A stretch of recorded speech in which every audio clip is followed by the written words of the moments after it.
늙는다는 착각 알렌 랭어. 마이너스 마음이 만드는 나이, 마음 챙김이 여는 가능성 마이너스. 들어가며 시계 거꾸로 돌리기 실험. 우리는 노화를 피할 수 없는 생물학적 필연으로 받아들인다. 나이가 들면 기억력이 감퇴하고 신체가 약해지며 새로운 것을 배우기 어려워진다고 믿는다. 이러한 믿음은 너무나 당연해서 의심할 여지조차 없어 보인다. 그러나 하버드 대학교의 심리학자 알렌 랭어는 늙는다는 착각 카운터클로크와이즈에서 충격적인 주장을 펼친다. 노화의 많은 부분이 생물학적 필연이 아니라 우리의 믿음과 기대가 만들어낸 자기실현적 예언이라는 것이다. 책의 시작은 1979년 랭어 교수가 수행한 혁명적인 실험이다. 7080대 노인들을 대상으로 한 이 실험에서 참가자들은 1959년의 환경을 완벽하게 재현한 공간에서 일주일을 보냈다.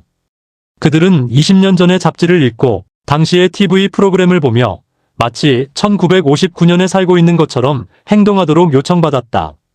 놀랍게도 일주일 후 참가자들의 시력, 청력, 기억력, 근력이 모두 향상되었고 심지어 관절염 증상까지 호전되었다. 외부 평가자들이 실험 전후 사진을 비교했을 때 참가자들이 평균 3년 젊어 보인다고 평가했다. 단 일주일 만에 시계를 거꾸로 돌린 것이다. 이 충격적인 결과는 나에게 근본적인 질문을 던졌다. 우리가 노화라고 믿는 것 중 얼마나 많은 부분이 실제로는 우리 마음이 만들어낸 것일까? 마음챙김주의를 기울이는 힘. 마음챙김과 마음놓침의 차이. 랭어 교수가 제시하는 핵심 개념은 마음챙김 mindfulness이다. 그러나 이것은 명상이나 영적 수행을 의미하는 것이 아니라 현재 순간에 적극적으로 주의를 기울이고 새로운 것을 알아차리는 인지적 상태를 말한다. 반대 개념인 마음놓침 mindfulness는 자동 조종 모드로 살아가며 고정관념과 습관에 따라 행동하는 상태다. 저자는 우리가 대부분의 시간을 마음놓침 상태로 보낸다고 지적한다. 출근길에 무의식적으로 운전하고 대화할 때 상대방의 말을 진정으로 듣지 않으며 자신의 능력과 한계에 대해 의심 없이 받아들이는 것이 모두 마음놓침의 예다. 책에서 소개된 실험 하나가 특히 인상적이었다. 호텔 객실 담당 직원들을 두 그룹으로 나눴다. 한 그룹에게는 그들의 일상 업무가 얼마나 많은 칼로리를 소모하고 운동 효과가 있는지 구체적으로 설명했다. 다른 그룹에게는 아무 말도 하지 않았다. 4주 후 첫 번째 그룹은 체중이 감소하고 혈압이 낮아졌으며 체지방률이 개선되었다. 실제 행동은 전혀 바뀌지 않았는데도 말이다. 단지 자신의 일을 운동으로 인식했다는 사실만으로 신체가 반응한 것이다. 이는 우리의 믿음과 기대가 생리적 변화를 일으킬 수 있다는 강력한 증거다. 나는 이 개념을 내 삶에 적용해 보았다. 나는 항상 나는 아침형 인간이 아니야 라고 생각했고 아침 시간을 힘들어했다. 그러나 랭어의 책을 읽고 나서 나는 이것이 고정된 사실이 아니라 내가 만든 범주일 수 있다는 것을 깨달았다. 나는 아침 시간에 주의를 기울이기 시작했다. 아침 햇살의 질감, 커피향, 조용한 시간의 가치 등을 의식적으로 알아차렸다. 놀랍게도 몇 주 만에 나는 아침 시간을 더 즐기게 되었고 실제로 아침 생산성도 높아졌다. 내가 바뀐 것이 아니라 내가 나를 보는 방식이 바뀌었고 그것이 경험 자체를 변화시켰다. 가능성의 심리학. 랭어는 우리가 세상을 가능성의 관점에서 보는 법을 배워야 한다고 강조한다. 우리는 대부분 확실성을 추구하며 사물과 상황에 고정된 의미를 부여한다. 이것은 이렇다. 나는 이런 사람이다. 나이가 들면 이렇게 된다와 같은 단정적인 생각들이 그것이다. 그러나 랭어는 모든 것을 조건부로 보라고 제안한다. 이것은 이럴 수도 있다.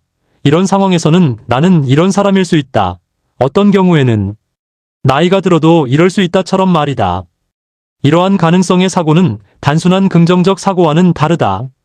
맹목적 낙관주의가 아니라 현실을 더 정확하게 보는 방법이다. 왜냐하면 실제로 모든 것은 맥락에 따라 달라지기 때문이다. 예를 들어 나는 수학을 못한다는 고정관념은 나는 이런 방식으로 가르칠 때 수학을 어려워한다로 바뀔 수 있다. 이는 희망의 여지를 열어준다. 다른 방식, 다른 맥락에서는 다를 수 있다는 것이다. 나는 직장에서 일을 경험했다. 나는 오랫동안 나는 프레젠테이션을 못한다고 믿었다. 그러나 랭어의 관점을 적용하여 나는 준비가 부족할 때, 청중이 많을 때, 익숙하지 않은 주제에 대해 프레젠테이션하기 어렵다고 다시 생각해 보았다. 그러자 해결책이 보이기 시작했다. 충분히 준비하고 작은 그룹부터 시작하며 내가 잘 아는 주제를 선택하는 것이다. 고정관념은 나를 무력하게 만들었지만 조건부 사고는 나에게 통제력을 돌려주었다. 노화에 대한 고정관념 깨기. 노화의 신화들. 랭어는 노화에 대한 많은 통념이 과학적 근거가 부족하거나 자기실현적 예언이라고 주장한다. 우리는 나이가 들면 기억력이 나빠진다고 믿는다. 그러나 연구에 따르면 노인들의 기억력 저하는 부분적으로 그들이 나는 늙었으니 기억을 못한다고 믿기 때문에 발생한다. 실험에서 노인들에게 긍정적인 노화 관련 단어를 무의식적으로 노출시켰을 때 그들의 기억력과 신체 능력이 향상되었다. 반대로 부정적인 단어에 노출되었을 때는 저하되었다. 특히 충격적이었던 것은 시력 실험이다. 노인들에게 시력 검사를 할 때 검사표의 글자 순서를 역순으로 제시했다. 즉, 가장 작은 글자부터 읽게 한 것이다. 이렇게 하면 참가자들은 나는 작은 글자를 읽을 수 있다는 긍정적인 피드백을 먼저 받게 된다. 놀랍게도 이 단순한 변화만으로도 시력 검사 결과가 향상되었다. 우리의 능력은 생물학적으로만 결정되는 것이 아니라 심리적 맥락에 의해서도 영향을 받는다. 이러한 연구 결과는 나의 부모님을 생각하게 만들었다. 부모님은 60대 후반이신데 종종 나이가 들어서 기억력이 안 좋아, 이제 늙어서 새로운 걸 못 배워라고 말씀하신다. 나는 이것이 당연한 사실이라고 여겼다. 그러나 이 책을 읽고 나서 이러한 말씀들이 자기 실현적 예언이 될 수 있다는 것을 깨달았다. 나이 탓으로 돌리는 순간 노력할 동기가 사라지고 실제로 능력이 저하된다. 나는 부모님께 이 책의 내용을 공유하고 나이 때문이라는 프레임 대신 다른 가능성을 탐색해보자고 제안했다. 기억력이 떨어진다면 스트레스 때문일 수도, 수면 부족 때문일 수도, 관심이 분산되기 때문일 수도 있다. 이러한 요인들은 개선할 수 있다. 건강과 질병의 심리학. 랭어는 건강과 질병도 단순히 생물학적 현상이 아니라고 주장한다. 우리가 질병을 어떻게 이해하고 받아들이는가가 실제 건강 결과에 영향을 미친다. 예를 들어, 암 진단을 받은 사람들 중 일부는 나는 암과 싸우고 있다고 생각하는 반면 다른 이들은 나는 치유되고 있다고 생각한다. 전자는 끊임없는 전투 상태를 유지하게 하지만 후자는 더 긍정적인 생리적 반응을 불러일으킬 수 있다. 책에서 소개된 또 다른 연구는 위약 효과에 관한 것이다. 위약 효과는 단순히 믿음의 힘 정도로 치부되곤 하지만 랭어는 이것이 마음과 몸의 연결을 보여주는 강력한 증거라고 본다. 어떤 실험에서는 관절염 환자들에게 가짜 수술을 했다. 피부만 절개하고 실제 수술은 하지 않은 것이다. 그런데 놀랍게도 많은 환자들이 증상 개선을 보고했다. 이는 치료에 대한 기대와 믿음 자체가 치유 과정을 촉발할 수 있음을 보여준다. 나는 이를 내 건강관리에 적용해 보았다. 나는 만성적인 요통을 가지고 있었고 나는 허리가 약해라고 믿었다. 이 믿음은 나를 조심스럽게 만들었고 많은 활동을 피하게 했다. 그러나 랭어의 관점에서 보면 이러한 조심성이 오히려 근육을 약화시키고 통증을 악화시킬 수 있다. 나는 물리치료사와 상담한 후 적절한 운동으로 허리를 강화할 수 있다는 새로운 프레임을 채택했다. 약한 허리를 보호한다 해서 강한 허리를 만든다로 관점을 전환한 것이다. 이는 내 행동을 바꾸었고 실제로 통증이 줄어들었다. 언어와 범주의 힘. 랭어는 우리가 사용하는 언어와 범주가 우리의 경험을 형성한다고 강조한다. 우리는 세상을 범주로 나누어 이해한다. 젊은이와 노인, 건강한 사람과 아픈 사람, 성공한 사람과 실패한 사람 등. 이러한 범주는 편리하지만 동시에 제한적이다. 일단 어떤 범주에 속하게 되면 우리는 그 범주에 어울리는 행동을 하게 되고 그 범주의 한계 안에 갇히게 된다. 책에서 제시된 예는 장애의 개념이다. 우리는 휠체어를 탄 사람을 장애인으로 범주화한다. 그러나 랭어는 묻는다. 누가 진짜 장애를 가진 것인가? 휠체어를 타고 2층에 가려는 사람인가? 아니면 엘리베이터 없는 건물을 설계한 사람인가? 장애는 개인의 속성이 아니라 환경과의 관계에서 발생한다. 이러한 관점의 전환은 문제를 개인에게서 구조로 옮기고 새로운 해결책을 가능하게 한다. 나는 이를 교육 현장에서 생각해 보았다. 우리는 학생들을 우등생과 열등생, 수학을 잘하는 아이와 못하는 아이로 범주화한다. 이러한 고정된 범주는 학생들의 자아 개념을 형성하고 그들의 잠재력을 제한한다. 나는 수학을 못해라고 믿는 아이는 수학 문제를 만났을 때 쉽게 포기한다. 그러나 만약 우리가 모든 아이는 적절한 방법으로 가르칠 때 수학을 배울 수 있다고 믿는다면 문제는 아이가 아니라 교수법이 된다. 이는 훨씬 더 생산적인 접근이다. 랭어는 또한 전문가라는 범주의 문제점을 지적한다. 우리는 전문가의 말을 무비판적으로 받아들이는 경향이 있다.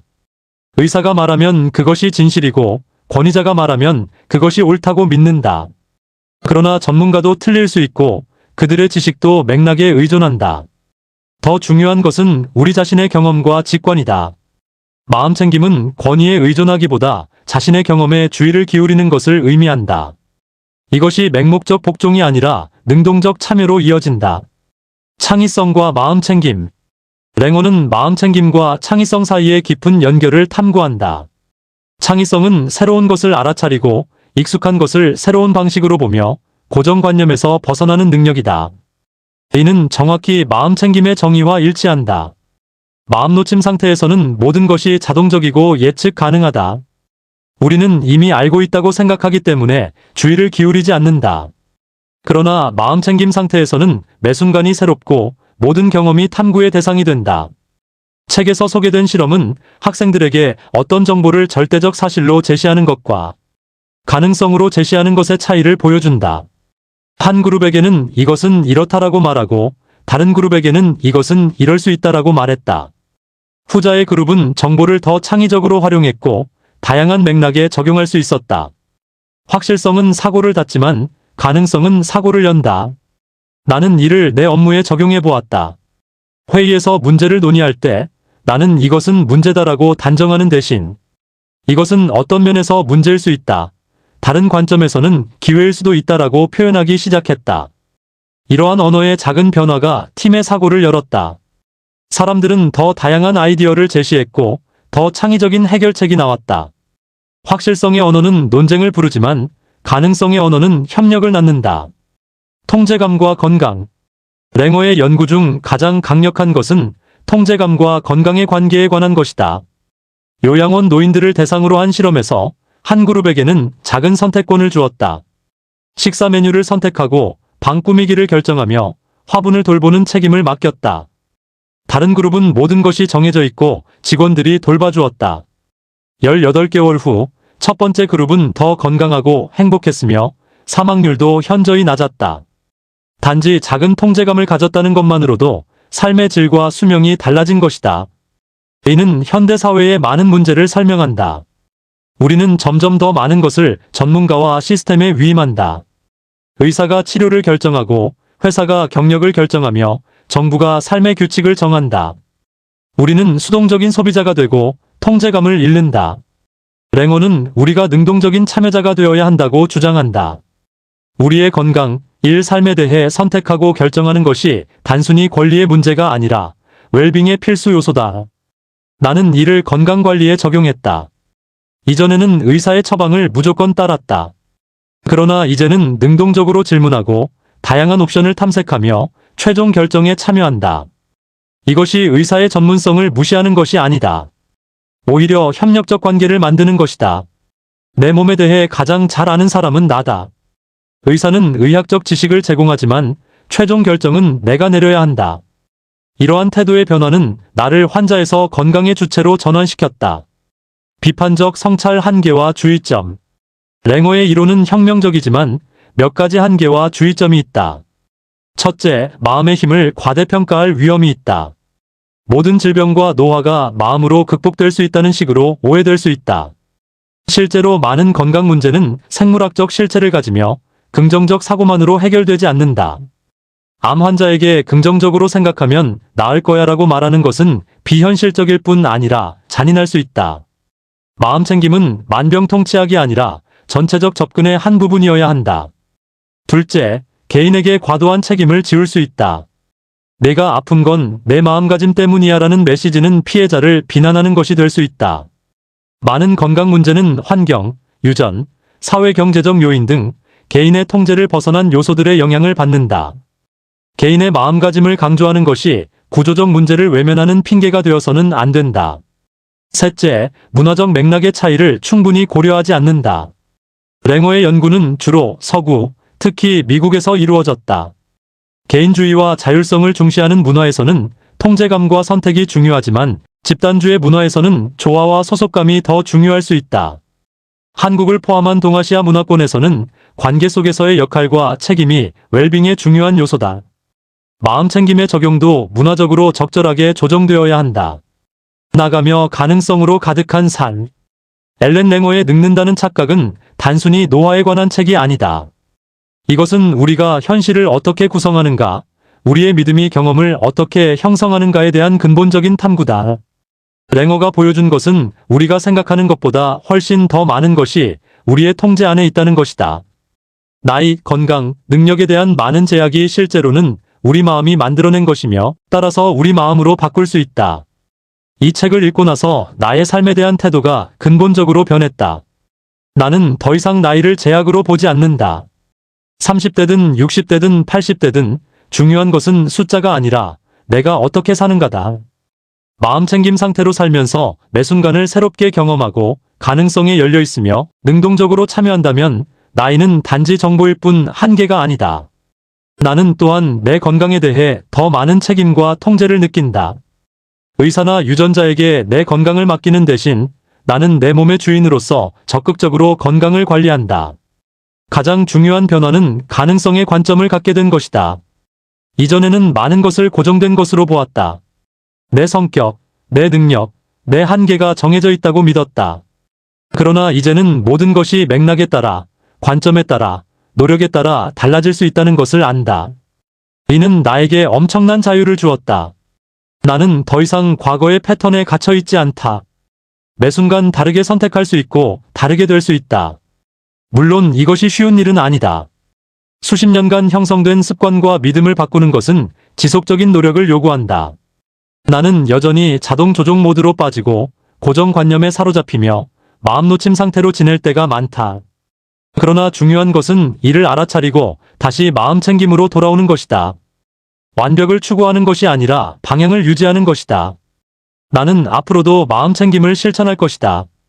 매일 아침 일어나서 오늘은 어제와 다른 날이다. 나는 오늘 새로운 것을 발견할 수 있다고 상기시킬 것이다. 일상에 익숙한 것들에 새로운 주의를 기울일 것이다. 내 몸의 신호를 경청하고 내 생각의 패턴을 관찰하며 다른 가능성을 탐색할 것이다. 나이가 들어가는 것이 두렵지 않다. 왜냐하면 나이는 숫자일 뿐이고 진정으로 중요한 것은 내가 얼마나 깨어있게 사는가이기 때문이다. 엘렌 랭어는 우리에게 희망의 메시지를 전한다. 우리는 생물학적 운명의 수동적 피해자가 아니다. 우리는 우리 삶의 능동적 창조자다. 마음챙김을 통해 우리는 현실을 다르게 볼 수 있고 다르게 경험할 수 있으며 다르게 될 수 있다. 늙는다는 것은 착각일 수 있다. 적어도 우리가 늙음에 대해 가진 많은 믿음은 그렇다. 진정한 나이는 생물학적 시간이 아니라 심리적 시간, 즉 우리가 얼마나 열린 마음으로 호기심을 가지고 능동적으로 살아가는가에 의해 결정된다. 나는 이러한 의미에서 젊게 늙어가고 싶다. 시계 거꾸로 돌리기 실험의 노인들처럼 가능성으로 가득한 삶을 살고 싶다. 그것이 이 책이 내게 준 가장 큰 선물이다.